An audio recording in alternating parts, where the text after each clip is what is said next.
আজকে তোমাদের আমি একটা গল্প শোনাবো। এই গল্পটা যে যে শুনবে জীবনের পরিবর্তন হয়ে যাবে। অতএব গল্পটা সম্পূর্ণ শুনে যাবেন। রামাদাস নামে একজন ব্যক্তি ছিল। যদিও সে প্রচণ্ড ধার্মিক ছিল, ভগবানের পূজা করত, কিন্তু সে তৎক্ষণাৎ রেগে যেত।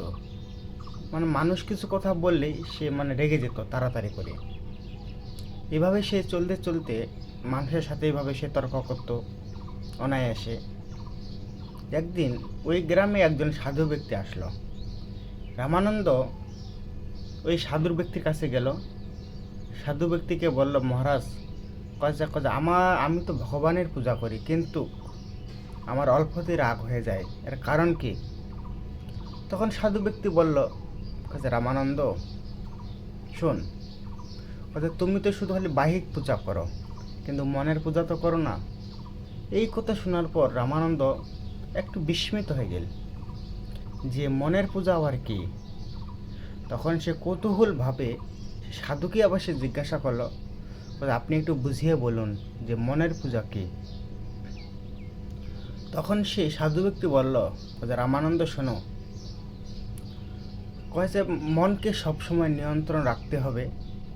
2 নম্বর, মানুষের সাথে কটু কথা বলা যাবে না। 3 নম্বর, সবসময় মনকে যাতে বিচলিত না হয় এইভাবে চলতে হবে।